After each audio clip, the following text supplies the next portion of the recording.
আপনাদের এই এলাকার পুরুষ চালাক বেশি না মহিলা চালাক বেশি? না সবাই একটু আওয়াজ করি কোন? মহিলা চালাক। মহিলা আসলে চালাক।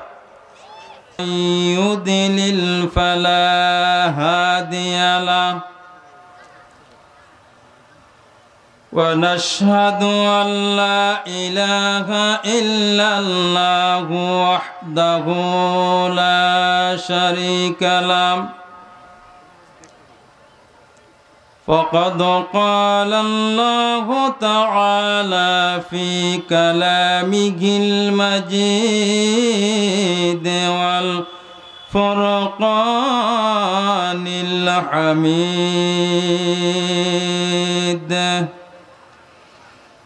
أعوذ بالله من الشيطان الرجيم بسم الله الرحمن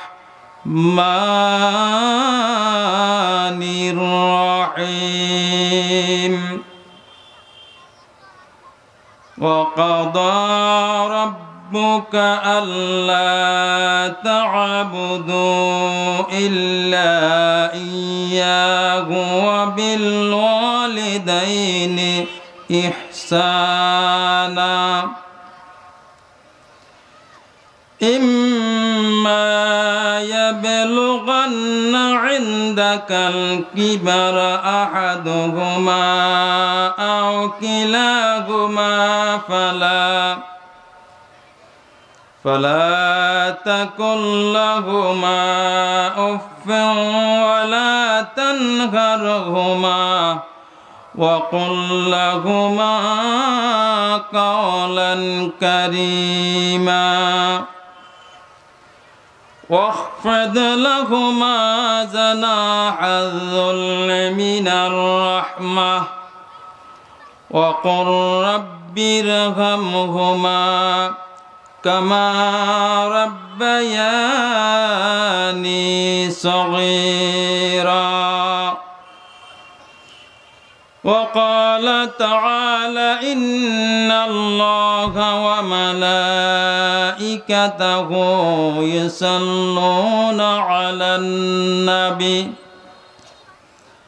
يا أيها الذين آمنوا صلوا عليه وسلموا تسليما اللهم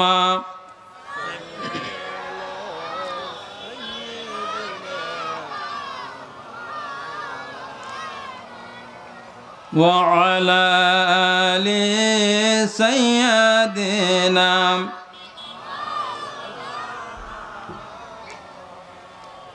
মোহব্বতের সাথে রাসূলের শানে দরুদ পড়া যাবে না? আওয়াজ করি মোহব্বতের সাথে পড়ি আল্লাহুম্মা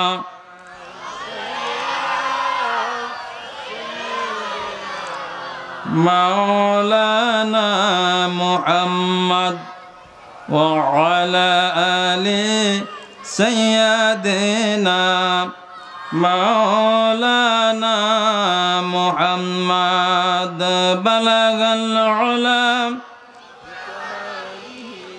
كشف الدجى بجماله حسنت جميع خصاله صلوا عليه রসুল আমার ভালোবাসা রসুল আমার আলো আশা রসুল আমার প্রেম বিরহের মূল আলোচনা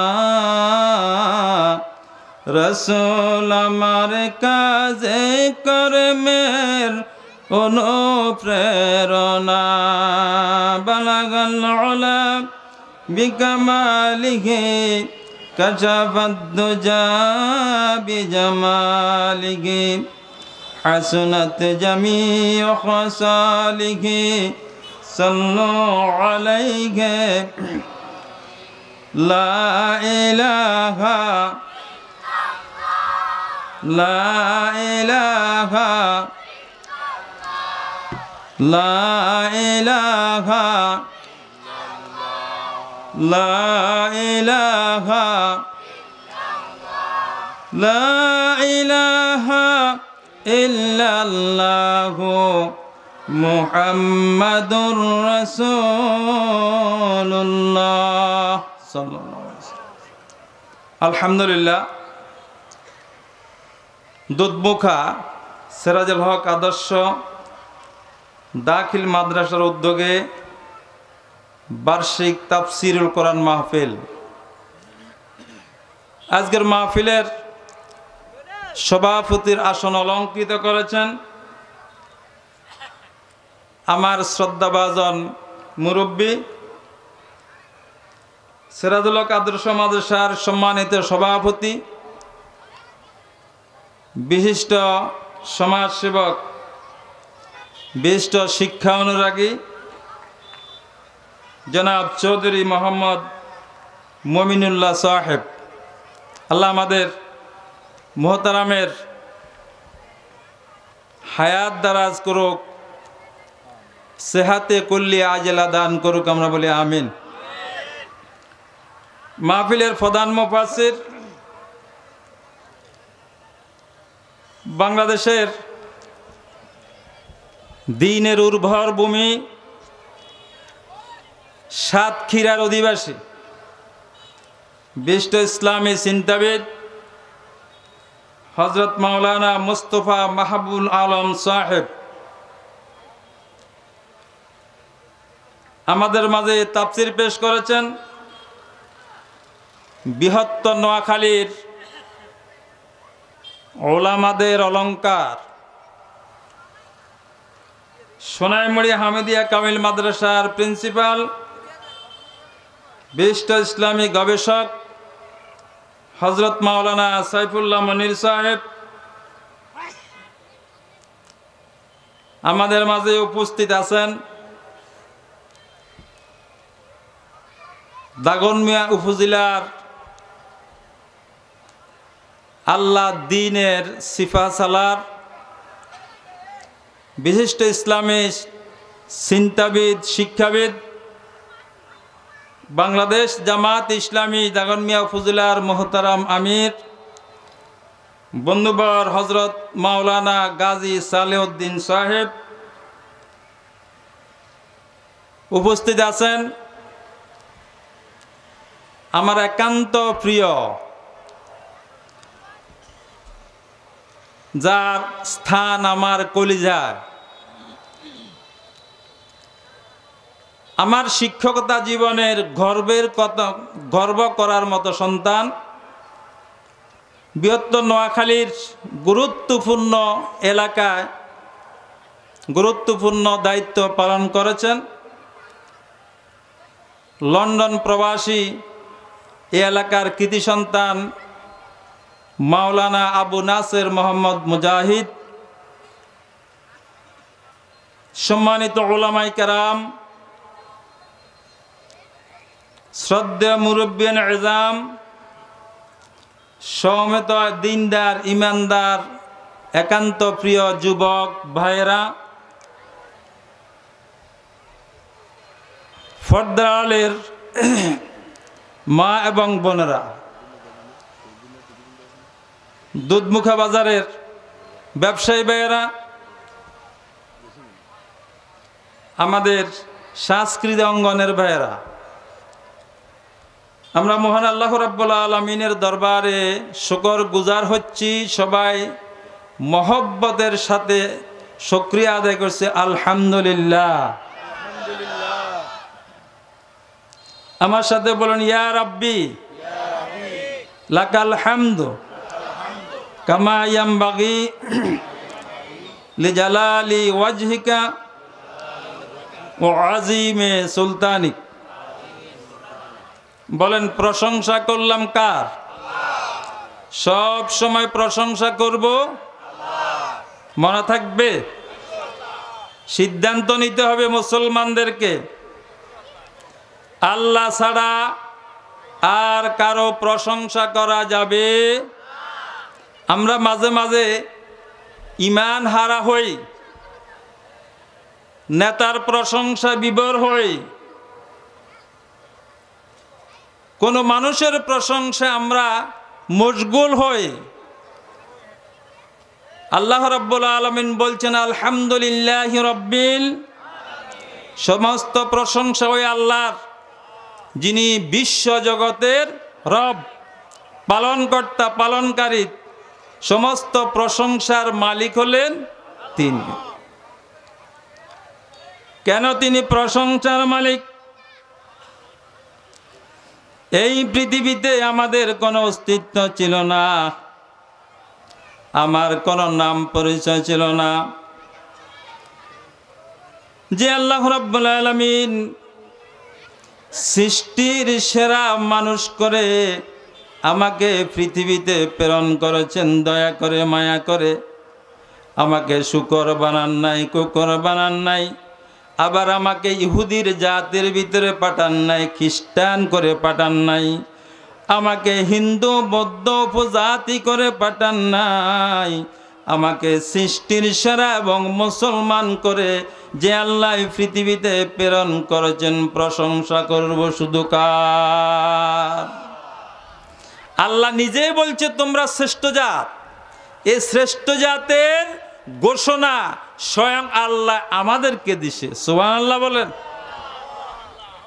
অথচ আমরা এই শ্রেষ্ঠ জাত আজ আমাদের কোরআন বিমুখ হওয়ার কারণে তাম পৃথিবীতে আজকে আমরা লাঞ্ছিত, নির্যাতিত, বঞ্চিত, ঠিক কিনা বলেন? এই যে ধরুন আজকে এই বিশাল মাহফিল, দ্বীনের মার্কাজ, যে এলাকার সিরাজুল হক আদর্শ দাখিল মাদ্রাসার মাহফিল, আমরা অনেকে রাস্তায় ঘুরঘুর করছি, ঠিক কিনা বলে? এই যে প্রশ্ন করি আপনাদেরকে, আপনাদের এলাকার পুরুষ চালাক বেশি না মহিলা চালাক বেশি? না সবাই একটু আওয়াজ করি কোন? মহিলা চালাক। মহিলা আসলে চালাক, তারা বুঝতে পারছে তাফসিরের মাহফিলের ফ্যান্ডেল মানে জান্নাতের বাগান, তারা ঢুকে বসে গেছে, তারা আসলে চালাক, ঠিক কিনা? আর আমরা পুরুষেরা চালাক নয়, তবে অতি চালাক, এই জন্য জান্নাতের বাগান রেখে রাস্তা রাস্তা ঘুরে, ঠিক কিনা বলেন? তবে আমি মনে করছিলাম এই অবস্থা শুধু সেনবাগ, দাগনমিয়াতে একটা প্রপার এরিয়া, এই এলাকার দাম যত বেশি, এই এলাকার মানুষের দামও তত বেশি, কিন্তু আজকে দেখতেছি কেউ কোনো ভাই দাম রক্ষা করতে পারছেন না। অনুরোধ করব, আর রিজালু কাওয়ামুনা আলান নিসা, আমি বলছি আপনারা স্বীকৃতির মহিলা চালাক, অথচ আল্লাহ তো আপনাদের অধীনস্থ করেছেন মহিলাদেরকে, ঠিক কিনা? আসলে মহিলা চালাক। আমাদের মোস্তাক ফয়জি ওয়াজ করে,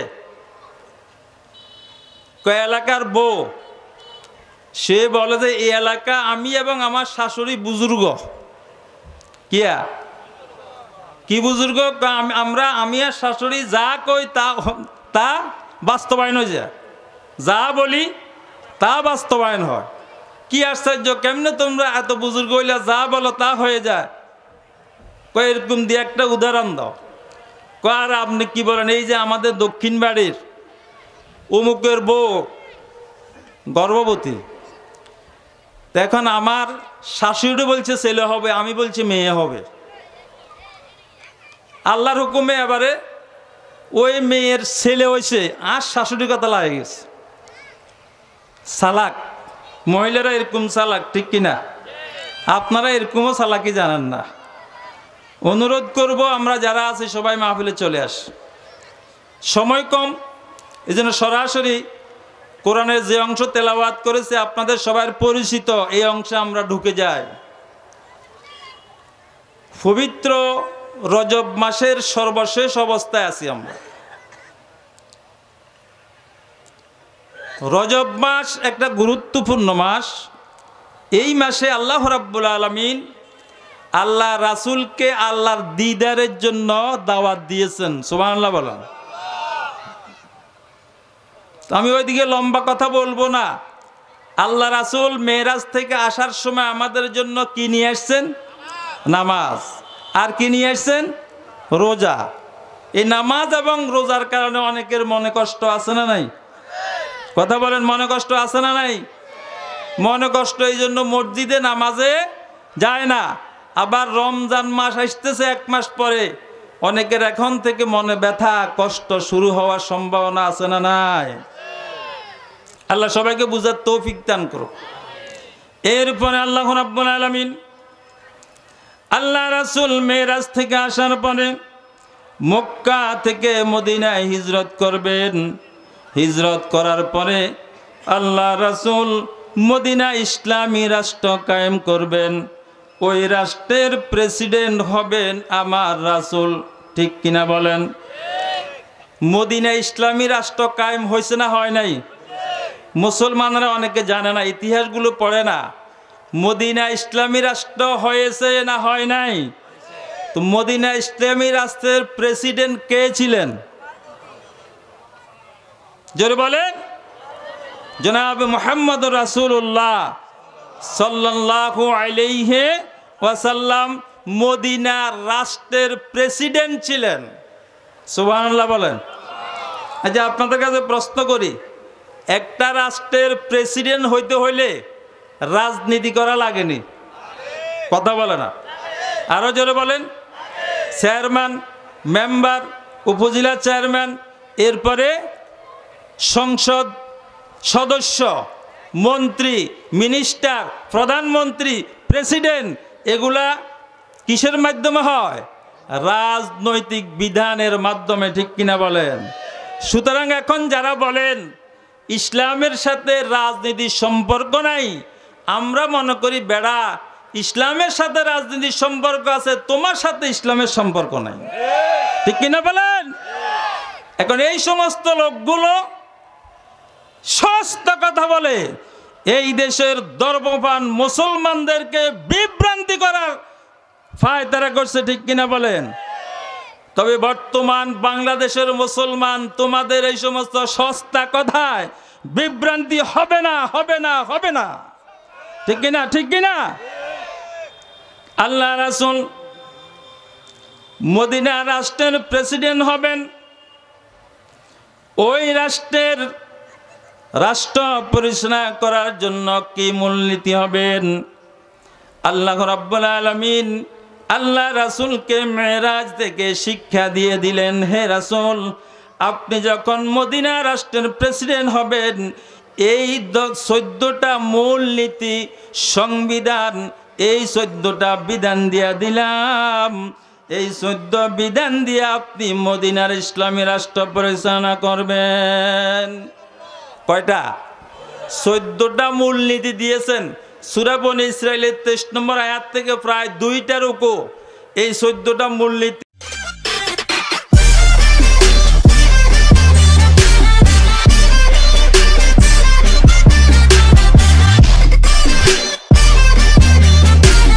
করেছি